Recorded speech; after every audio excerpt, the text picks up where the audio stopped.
Hello everyone, namaste, namaste, म Subrat Gautam. Around 1 year जस्तो भइसकेको थियो मैले भ्लग बनाउन स्टप गरिदिसकेको थिएँ। बाहिर साहिर आउने यताउति धेरै प्रोसेसहरू भइरहेको थियो। आज मैले भ्लग बनाउन सोचे गाइस। आज धेरै पछि अराउन्ड 1 year पछि ठिकै छ। अब मैले भ्लग बनाउनुको आजको मेन रिजन चाहिँ कतै घुम्न जाने मेरो एनिमल भ्लग्स थियो केही पनि हैन। म अहिले युनाइटेड स्टेट्समा छु गाइस, युएसमा छु। आएको 1 year जस्तो भयो। लास्ट इयर विन्टरको टाइममा एउटा सानो भ्लग बनाएर हालेको थिएँ। आई होप मेरो फ्यामिलीहरू सबैजनाले हेर्नु नै भएको होला। त्यो भ्लग हेर्नु भएको छैन भने पनि एकचोटि गरेर चेकआउट गर्दा नि हुन्छ। 1 year अगाडि हालेको भ्लग थियो। आज मैले खास गरी भ्लग बनाउनुको कारण चाहिँ के हो भने म यो जुन चाहिँ रुममा बसिरहेको छु नि, यो घरमा बसिरहेको छु। अब यो चाहिँ हाम्रो नेपाली दाइ दिदीको घर थियो। यो ठाउँबाट चाहिँ अब म मुभ भएर अब अर्को ठाउँमा जान लागेको छु। त्यहाँ पनि नेपाली दाइ दिदीहरूसँगै उहाँको फ्यामिलीहरूसँग नै सेयरिङमा बस्नको लागि चाहिँ म जाँदैछु। म तपाईँहरूलाई देखाउँछु युएसमा रुम सर्नको लागि के गर्नुपर्ने रहेछ भनेर। सो चेकआउट गर्दिनँ है त। Okay by. सामान धेरै नै छ। बेडहरू, एक्वेरियमहरू, ड्रम सेटहरू, टेबलहरू, यताउति। गाइस यो चाहिँ मेरो एक्वेरियम भयो नयाँ हैन। अहिले चाहिँ आज चाहिँ हल्का धमिलो छ किनभने लास्ट नाइट चाहिँ सुपर माछा चाहिँ मरेछ। अनि guys this is my drum है। डोनरको चाहिँ म्यानुफ्याक्चर हो। एकदमै राम्रो छ। Guys this is my bed अनि दिस इज माई क्लोजेट। अब चाहिँ सामानहरू प्याक गर्ने स्टार्ट गरौँ है त। Let's go.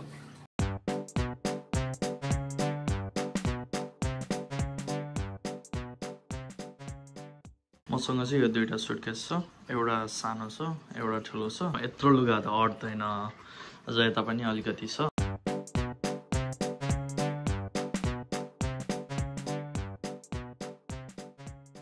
Check out my iPhone 14 को मेरो फोन केस थियो। Check it out guys. IPhone 14, iPhone 17 pro. Guys almost काम चाहिँ सकिसकेको छ हैन। अलमोस्ट 70% काम चाहिँ सकिसकेको छ। यो सुटकेस पनि फुल भयो। यो सुटकेस फुल भएर त्यहाँ बसिसक्यो। गाइस मेरो यहाँनिर माछा नै बिरामी भएर बसिरहेछ क्या। के भयो अर्को त ठिकै नै छ। यो वाला त ठिकै नै छ। हिजो त्यो माछा मर्यो नि त। माछा मरिसकेपछि त्यो टक्सिकेट भयो क्या वाटरै। बिहान उठ्दाखेरि त पुरै पानी नै सेतो धमिलो भइरहेको रहेछ। अनि त्यसपछि चाँडो मैले औषधिहरू हाल्थेँ। पनि नेपालबाट आएको हुन्छ। त्यसको घरमा चाहिँ एउटा नेपालको झन्डा चाहिँ हुन्छ क्या गाइस। अब चाहिँ कसको पालो गेस गर्नु। अब चाहिँ ड्रमको पालो। मैले सबै जोगाएर राखेको छु। एउटा बक्स यो मोजुलको भयो, ड्रम प्याडहरूको भयो, एसेसरिजहरूको अनि स्ट्यान्डहरूको सबैको मैले जोगाएर राखेको छु। सबै प्याक गर्नुपर्छ। लेट्स सी अब प्याक हुन्छ है त सबै डिसमेन्टल भइसक्यो। 8 बजेबाट ड्रम फिक्स गर्न स्टार्ट गरेको। कम्प्लिट हुँदाखेरि 12 बजेको छ। 12 बजेको थियो। 8, 9, 10, 11, 12 5 घन्टा लाग्यो मलाई एसेम्बल गर्नलाई। डिसमेन्टल गर्नलाई मलाई 7 to 8 मिनट मात्रै लाग्यो। गाह्रो भएको थियो। अब फर्स्ट टाइम नि त। अनि कति त्यो म्यानुअल पढ्दै पनि यताउति गर्दै सबैलाई एसेम्बल त गराएको थिएँ। धेरै नलेज भइसकेको थियो नि त। अनि कहाँनिर के खोल्नुपर्ने, कहाँ कतिखेर के हाल्नुपर्ने सबै थाहा थियो। 7 मिनट जति लाग्यो। मैले सबै एकैचोटि सबै ड्यामडुम त्यो गरिदिएँ। ड्यामडुम फुकाल्थेँ। अब चाहिँ यसलाई प्याक गर्नुपर्छ। गाइस मैले चाहिँ ऱ्यापरहरू धरि सबै जोगाएर राखेको थिएँ। पनि फेला छैन। सब जोगाएर राखेको छु। अर्को ठाउँमा गएर फिट गरेर राखेको अनि भिडियो देखाउँछ है त गाइसहरूलाई। सबै कुरा प्याक भयो। Ready to board in the next place है त। Check out my bed. दुईवटा म्याट्रेस छ। यो एउटा तलको म्याट्रेस भयो। यो चाहिँ माथिको। यो चाहिँ डबल बेड हो। तलबाट खोलेर हाल्नेवाला। यो ट्रकमा चाहिँ अब सामानहरू लोड गर्ने। यो चाहिँ रेन्ट गर्न मिल्छ। यसलाई टक्क लागेर रेन्ट गर्ने। अनि त्यसपछि यसमा सबमा सामान हाल्ने अनि खेरि लिएर जाने। र चाहिँ हाम्रो अङ्कल हुनुहुन्छ। अङ्कलले ड्राइभ गरिरहनु भएको छ। दामी आइपुग्यो गाइज हाम्रो ट्रक। गाइज हामी चाहिँ सामान मुभ गरेर निस्किसक्यौँ। मी विथ माई अङ्कल और Shyam uncle. Moving day today. Let's go. हामी चाहिँ निस्किसकेको छौँ। Ready to board in the next place. टाबाट सामान निकालिरहेको छौँ हामी गाडीबाट। अङ्कल र मैले सकिसक्यो। अब अलिअलि सामान बाँकी छ। एक्वेरियम, सिरानी अनि मेरो एउटा सुटकेस, यहाँ एउटा चेयर, त्यो नि यहाँनिर खराइ बाँकी छ अनि मेरो डम्बल्स बाँकी छ guys everyone room shift complete भयो अनि अब चाहिँ म टक्क लागेर रेडी भएर जबमा जानको लागि रेडी गाइस है त गाइस अनि मुभिङ गर्नको लागि त गाडीको चाहिँ म गाइसलाई हल्का इन्फर्मेसन दिइराखिदिन्छु त्यो मुभिङ गर्नको गाडी चाहिँ कस्तो खालको गाडी हो भने त्यो चाहिँ हामीले आफैले रेन्ट गर्न मिल्छ आफैले रेन्ट गरिसकेपछि त्यो क्यापेसिटी अनुसारको चाहिँ गाडी लिन मिल्छ क्या हामीले 2 बेडरुम अपार्टमेन्ट हो भने 2 बेडरुम रुमको लागि छुट्टै गाडी आउँछ यो 1 बेडरुम को गाडी थियो अनि त्यसपछि 3 बेडरुम हो भने त्यसको अझ ठुलो गाडी हुन्छ हैन त्यो गाडी हेरी हुन्छ अनि गाडीको चाहिँ धेरै महँगो पर्दैन भनेर त्यो 19 समथिङ लेखेको थियो हैन त्यति त त्यसको त्यो गाडीको चार्ज भयो त्यही माथि अनि त्यसमा इन्स्योरेन्स पनि थप्छ गाडीले अराउन्ड $15-16 इन्स्योरेन्स पनि लिन्छ अनि त्यसपछि तेल खर्च पनि लिन्छ त्यो गाडीले हैन तेल तिनीहरूको गाडीमा जति नै थियो त्यति नै हुनुपर्छ नभए चाहिँ डबल चार्ज गर्दो रहेछ गाडीले हैन त्यो भन्दा कम हामीले तेल नहालिकन लग्यो भने डबल चार्ज गर्दो रहेछ अनि त्यस्तो रहेछ अनि लगभग खर्च चाहिँ अनि एक दिन रेन्टमा लिएको अब अङ्कल त्यो गाडी लिएर फेरि अर्को एकजना अङ्कलको आफन्त हुनुहुन्छ उहाँको चाहिँ रुम रेन्ट उहाँ पनि आज मुभ हुन लाग्नु भएको रहेछ क्या अनि अर्को ठाउँमा जाँदै हुनुहुन्छ त्यहाँ एक दिनभरि लिएको अराउन्ड त्यस्तै खर्च चाहिँ $70 to $80 जस्तो $100 भनौँ न $100 जस्तो खर्च हुँदो रहेछ एउटा गाडी रेन्टमा लिँदाखेरि है त अनि त्यो गाडीले चाहिँ एकदमै सजिलो हुँदो रहेछ गाइस आफ्नै त्यो अब गाडी भएको भए चाहिँ गाह्रो हुन्थ्यो होइन मुभहरू गराउन 2-3 लटै गर्नु पर्थ्यो अब त्यो गाडी भइसक्यो त्यो एकैचोटिमा सट्ट सबै सामान हाल्यो ड्याम लिएर आयो ड्याममा राख्थ्यो सक्यो कि कस्तो आनन्द क्या $100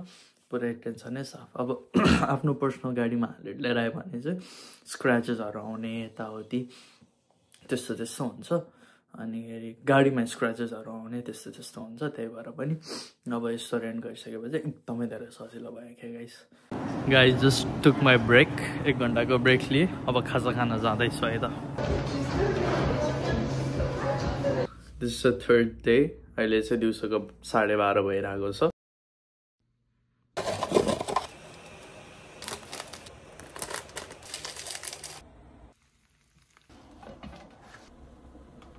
गाइस अब आफ्नै ब्लग हेर्दै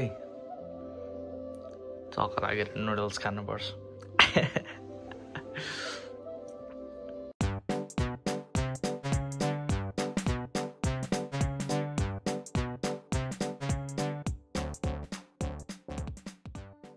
गाइस तलको पोर्सन पनि रेडी भयो यसलाई चाहिँ यस्तरी गऱ्यो भने चाहिँ त्यसको तलपट्टि व्हिल्सहरू लागेको छ यस्तै भित्र जान्छ इट्स अ 4th डे अनि आज चाहिँ म मेरो ड्रम एसेम्बल गरेँ है त गाइस मैले चाहिँ मेरो ड्रम एसेम्बल गरिसकेँ अनि पुरै भत्र गोल छ ड्रम एसेम्बल गर्नुभन्दा नि सबैभन्दा गाह्रो काम चाहिँ के हो भने बक्सहरू एसेम्बल गरेर यो बक्समा फिट गर्न चाहिँ यति धेरै गाह्रो हुन्छ नि होइन सबै छुट्टै साइजको बक्सहरू छ पुरै पजल गरेको पुरै पजलै जस्तो हुन्छ क्या यो बक्समा हटाउनलाई सबै कुराहरू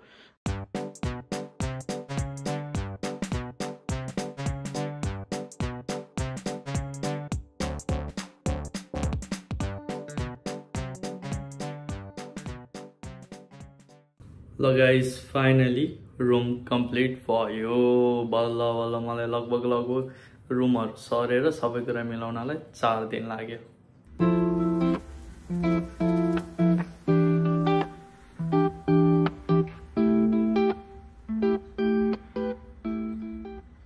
रुम चाहिँ एकदमै धेरै स्पेसियस छ एकजनाको लागि त एकदमै काफी छ अझ कति धेरै स्पट्सहरू खाली नै छ म खाली नै छोडिदिन्छु किनभने त्यो मलाई काचक कुचुक भएको मन पनि पर्दैन होइन पहिलाको भन्दा चाहिँ एकदमै धेरै राम्रो भएको छ रुम है अनि लगाइ चाहिँ हो अब टक्क लागेर 4 दिन लाग्यो मलाई रुम सर्नको लागि यताउति गरेर म गाइसहरूलाई मैले मेरो जर्नी देखाएँ मैले के गरेँ भनेर होइन धेरै कामहरू गरेँ धेरै गाह्रो हुँदो रहेछ रुम सर्नलाई धन्न अङ्कल चाहिँ साथी हुनुहुन्थ्यो अङ्कल साथी हुनु भएर चाहिँ धेरै नै सजिलो भयो एकदमै धेरै सजिलो भयो अङ्कलले भ्लग हेरिरहनु भएको छ भने चाहिँ really thank you uncle you save my life होइन अनि त्यही हो है त गाइस अब नेक्स्ट भ्लगमा भेटौँ ल अब अर्को भ्लग म कहिले हाल्छु मलाई थाहा छैन होइन त्यो मेरो मुडमा डिपेन्ड गर्छ भ्लग आउँछ कि आउँदैन भनेर गाइसहरूलाई अर्को मेरो भ्लग हेर्न मन छ भने चाहिँ प्लिज कमेन्ट बिलो होइन म अर्को भ्लग हाल्छु तपाईँहरूले मलाई कमेन्ट गर्नुभयो भने